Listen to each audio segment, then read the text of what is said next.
تو ناظرین السلام علیکم ورحمۃ اللہ وبرکاتہ۔ آج کا بیان حضرت مفتی سلمان اظہری کا بیان رہے گا کہ جو مسلمان بھائی اپنے خواہشات کے پیچھے بھاگ رہے ہیں اور پیسے کے پیچھے بھاگ رہے ہیں یا اپنے فائدے کے لیے اپنے ایمان سے دور ہوتے جا رہے ہیں تو ان کے لیے یہ بیان ہے، تو پورا بیان ضرور سنیں اور اس پر عمل بھی کریں کہ حضرت نے کیا فرمایا، ایسے لوگوں کا کیا ہوگا حشر میں۔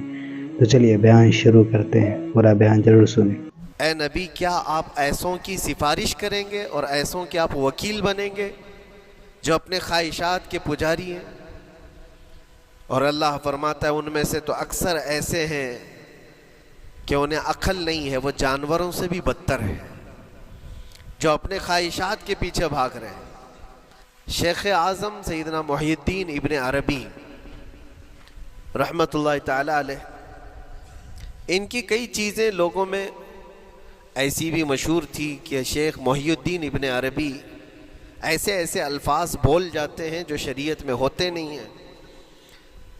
بہت سارے مسائل ان کے ہیں، لیکن ایک بار شیخ محی الدین ابن عربی بیٹھے ہوئے تھے، کرسی پر ہیں، سامنے مریدین بھی ہیں، بہت سارے ملنے والے لوگ بھی آئے ہوئے ہیں۔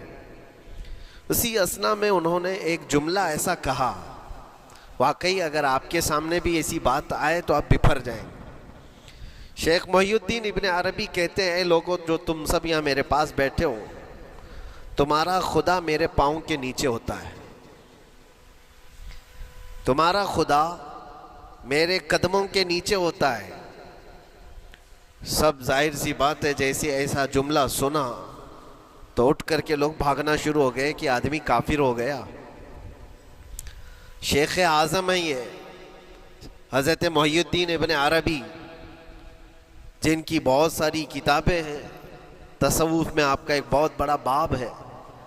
لوگ اٹھ کر کے ادھر سے ادھر چلنے لگ گئے کہ ایسے ایسے جملے بول رہے ہیں، یہ محی الدین ابن عربی کو ہو کیا گیا، خدا پیروں کے نیچے ہوگا، کفریہ جملہ ہے۔ سب تو چلے گئے، دو باقی رہ گئے جو مخصوص مریدین میں سے تھے۔ انہوں نے کہا کہ حضور، جو جملے سنے ہم کو بھی کانوں پر یہ وزن لگ رہے ہیں، لیکن کیوں کہا آپ نے ایسا؟ اس کا کچھ معنی ہے؟ آپ جیسے عظیم المرتبت بزرگ سے ایسا جملہ کیسے ممکن ہے؟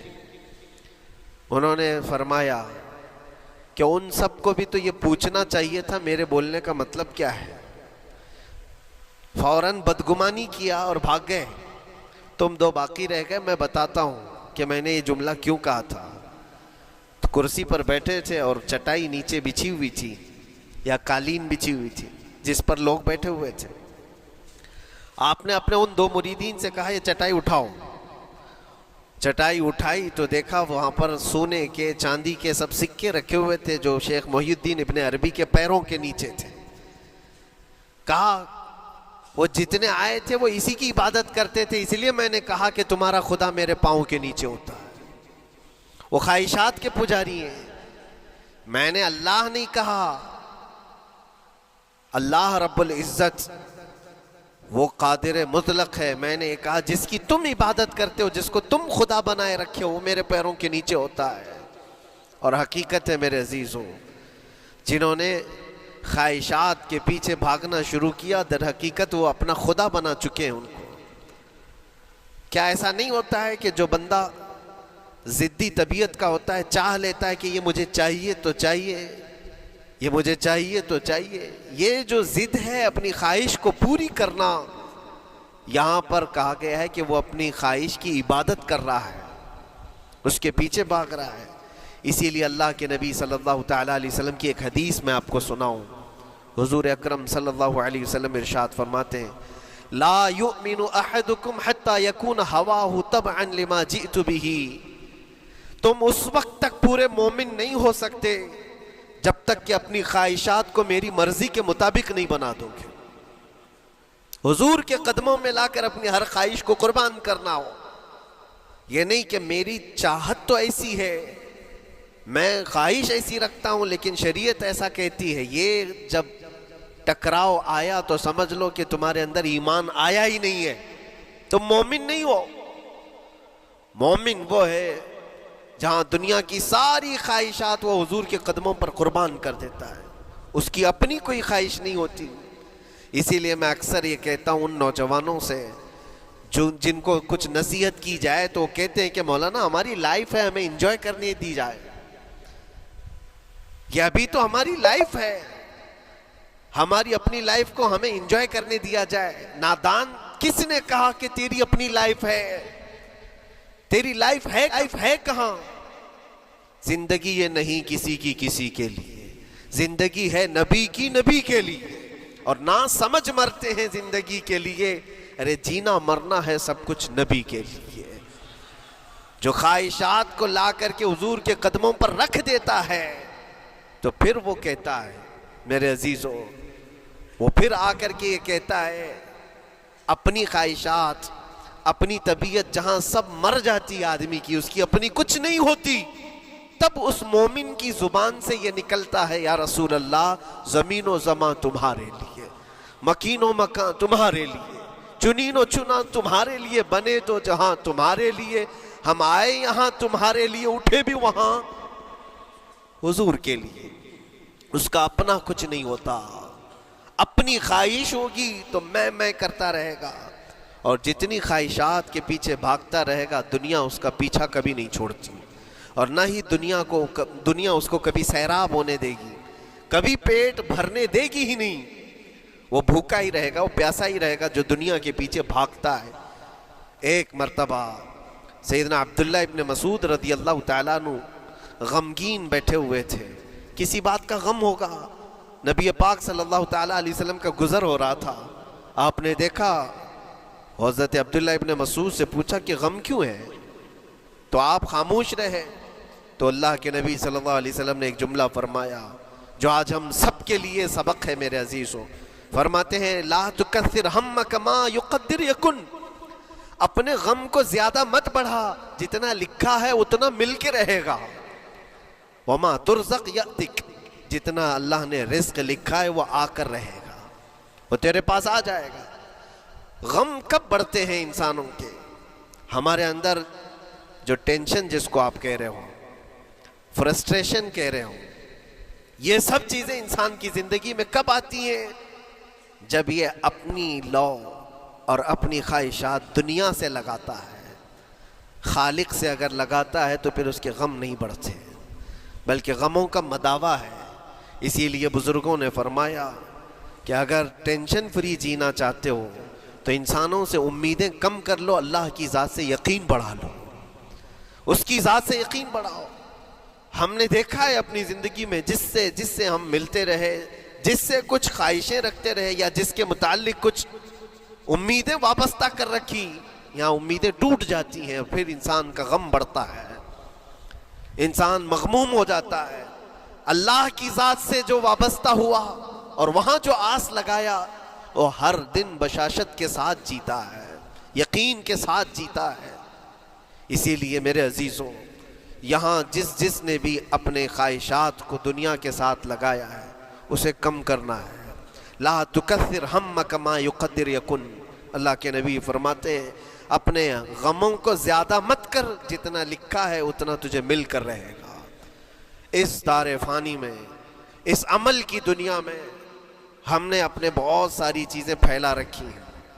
ایک چیز میں آپ کو بتاؤں کہ کبھی کبھار میں دیکھتا ہوں موبائل کو، اب سب کے ہاتھوں میں موبائل ہے، اور کبھی کبھار یہ اسٹک بھی ہوتا ہے، اچھی کمپنیوں کے موبائل بھی اسٹک ہو جاتے ہیں، یا تو کبھی بہت زیادہ بیٹری گرم ہو جاتی ہے اور موبائل بھی گرم ہونے لگتا ہے۔ پھر اس کا حل کیا ہے؟ ایکسپرٹ سے پوچھتے ہیں موبائل کبھی ہینگ ہو رہا ہے یا کبھی بہت بیٹری گرم ہو رہی ہے، اس کے ریزن کیا ہے؟ تو وہ ایکسپرٹ یہی بتاتے ہیں کہ اس کے اوپر اوور لوڈ ہو سکتا ہے، بہت زیادہ اس میں ڈیٹا جمع ہو چکا ہے، اور پھر بیک گراؤنڈ میں ایکٹیو ہے بہت زیادہ، جس کی وجہ سے بیٹری ہارمفل ہے، بہت زیادہ گرم ہو جاتی ہے، یا تو پھر ایک ساتھ کئی چیزیں اس کے اندر ڈال دی جاتی ہیں تو اس کا پروسیس کم ہو جاتا ہے، اسٹک ہو جاتی ہے۔ یہ تو موبائل ہے جو تمہیں سکھا رہا ہے۔ یہی چیز ہے دنیا کے ہمارے اس لائف میں، ہماری زندگی میں بہت زیادہ چیزیں اگر دماغ میں آ جاتی ہیں تو پھر دماغ گرم بھی ہو جاتا ہے اور سٹک بھی ہوتا ہے، ہر چیز سوچنے سے بھی عاری ہو جاتا ہے، صحیح طریقے کے فیصلے نہیں لے پاتا۔ اچھا نقصان کیا ہے اس کا؟ سیم ہم نے موبائل ایکسپرٹ سے بھی پوچھا، جب موبائل بہت زیادہ گرم ہونے لگے یا سٹک ہونے لگے تو اس کو کیا کرنا چاہیے؟ تو ایکسپرٹس بتاتے ہیں کہ اس کے ریڈیشن بہت زیادہ ہوتے ہیں اس وقت، اور یہ نقصان پہنچا سکتا ہے۔ جو استعمال کر رہا ہے اس کے دماغ پر بھی اثر کرے گا، آس پاس کے لوگوں پر بھی اثر کرے گا۔ ایک موبائل کے اوپر اگر زیادہ لوڈ آ جائے تو اس کے ریڈیشن آس پاس سب کو خراب کرتے ہیں۔ یہی حال انسان کی زندگی کا ہے۔ تمہارے دماغ کے اوپر اگر غم زیادہ بیٹھ گئے اور بہت زیادہ دماغ حاوی ہو گیا تو خود کا تو نقصان کرو گی ہی، آس پاس جتنے ہیں سب کا نقصان کرو گے۔ تمہاری وجہ سے تمہارے ماں باپ بھی پریشان، تمہاری اولاد، تمہارے بیوی بچے سب اس پہ ان سب چیزوں میں ملوث ہو جاتے ہیں۔ اب اس کا علاج کیا ہے؟ کہا گیا موبائل کو آف کر دو، ڈیٹا کم کر دو، اس کے اندر سے کچھ چیزیں ڈیلیٹ کر دو، پھر یہ اپنے نارمل حالت میں آ جائے گا۔ سیم آپ کے لیے بھی ہے، دماغ میں دنیا کے بہت سارے فطور بھرے ہو تو تھوڑی چیزیں ڈیلیٹ کر دو، تھوڑے دنوں کے لیے اپنی اس ایکٹیو لائف کو روک دو اور آ جاؤ اللہ کی بارگاہ میں اور آنکھ بند کر کے اس کی طرف لو لگاؤ، اس لیے کہ ہماری بیٹری جو چارج ہوگی وہ خالق کائنات سے ہی ہوگی، بنانے والا ہی بہتر جانتا ہے اس کی زندگی کس چیز سے چلتی ہے۔ اور اسی لیے کہا ہے، امام غزالی رحمۃ اللہ تعالیٰ علیہ فرماتے ہیں، جو بندہ اللہ کے ذکر سے کئی دن تک غافل ہوتا ہے تو مردہ لاش ہے جو چل رہا ہے، بازاروں میں جو چل پھر رہا ہے، ذکر الہی نہیں کرتا تو اس کی روح ختم ہونے کے قریب آئی ہے، یہ زندہ لاش ہے۔ یہاں زمانے ہو گئے، مہینوں بیت گئے، برسوں ہو جاتے ہیں، کتنے دن ایسے ہیں آپ نے اللہ کے ذکر کے لیے الگ سے وقت نکالا ہو؟ کہاں ہے وقت؟ نماز بھی ایسے پڑھ کر کے بھاگ جاتے ہیں جیسے لگتا ہے کہ کوئی چیز ہمارے اوپر سوار تھی، جلدی سے ہٹا دی اور بھاگ گیا۔ نہیں میرے عزیزوں، ہماری روح جب بیمار ہوتی ہے، ہماری روح کو جب بھوک لگتی ہے تو اللہ کے ذکر سے اس کا علاج بھی ہوتا ہے اور اس کو رزق بھی ملتا ہے، لیکن ہم رزق دیتے ہی نہیں۔ کبھی آپ نے دیکھا ہماری باڈی کو، صبح ناشتہ نہ کرو، دوپہر میں کھانا نہ کھاؤ تو شام تک ہمارا جسم ہچکولے لینے لگتا ہے، چکر آنے لگ جاتے ہیں۔ کیوں؟ جسم 2 وقت کے کھانے کو چھوڑنا برداشت نہیں کر پاتا، کمزوری آ جاتی ہے، جسم کو بھوک لگتی ہے، ہمیں کھانا دینا اسے ضروری ہے۔ اسی طرح اللہ نے ہماری جو روح بنایا ہے، روح کو بھی رزق کی ضرورت ہے۔ اور روح کا رزق کیا ہے؟ روح کا کھانا پینا کیا ہے؟ کاجو بادام میوے پستے کھا کر کے روح کو طاقتور نہیں بنا سکتے۔ فرمایا گیا روح کی غذا اللہ کا ذکر ہے۔ جب بندہ اللہ کا ذکر کرتا ہے تو اس کی روح کو طاقت ملتی ہے اور روح کمزور نہیں رہتی، طاقتور بن جاتی ہے۔ عزیزان گرامی وقار، پھر میں خلاصتاً یہ بات کہوں گا کہ ہم نے دنیا میں اتنی ساری چیزیں پھیلا لی ہیں، اتنے سارے، جس کی وجہ سے غموں کا بوجھ ہمارے دماغ پر طاری ہے، اور ایک وقت وہ آئے گا جب ساری چیزیں چھوڑ کر کے فوراً بھاگنا پڑے گا، نکلنا پڑے گا۔ کچھ لوگوں کے متعلق کہا گیا ہے کہ روح نکلنے کے وقت اس کو بہت تکلیف ہوتی ہے، سب کے لیے نہیں۔ کچھ ایسے لوگ ہیں جن کی روح نکلنے کے وقت درد زیادہ ہوتا ہے، تکلیف زیادہ ہوتی ہے مرنے کے وقت۔ پوچھا گیا کیوں؟ کہا کہ یہ روح جو ہے اس کی ساری بنائی ہوئی چیزوں میں اٹکی ہوئی ہے، اس کی اولاد میں بھی ہے، اس کے مال میں بھی لگی ہوئی ہے، اس کے گھر میں بھی لگی ہوئی ہے، اس کے جائیداد میں بھی لگی ہوئی ہے۔ روح جب نکل رہی ہوتی ہے ان سب چیزوں سے بھی نکل رہی ہے، جہاں جہاں اس کی خواہشات لگی ہوئی تھی سب جگہ سے کھینچا جا رہا ہے، تو درد بڑھتا چلا جاتا ہے، تکلیف بڑھتی چلی جاتی ہے، اور پھر وہ جب دیکھ رہا ہوتا ہے خالی ہاتھ جا رہا ہو، تکلیف زیادہ ہوتی ہے۔ اسی لیے میرے عزیز و اللہ کے نبی صلی اللہ تعالیٰ علیہ وسلم کا جب آخری وقت آیا، آپ کے وصال کا وقت آیا، حضور نے اپنی بیویوں کو بلایا، ازواج مطہرات کو بلایا اور پوچھا کہ کس کے پاس کتنا سونا ہے، کتنا زیور ہے۔ ازواج مطہرات نے کہا میرے پاس اتنا ہے، ان کے پاس اتنا ہے، سب نے اپنے چاندی سونے کے زیورات لا کر پیش کر دیا۔ حضور پاک صلی اللہ علیہ وسلم نے فرمایا اے میری بیویوں، اے میری ازواج، اگر تم چاہو تو یہ سب اللہ کی راہ میں خیرات کر دو، اللہ کی راہ میں اس کو وقف کر دو، خیرات کر دو۔ بیویوں نے پوچھا یا رسول اللہ صلی اللہ علیہ وسلم کیا آج سے سونا چاندی پہننا حرام ہو گیا ہے؟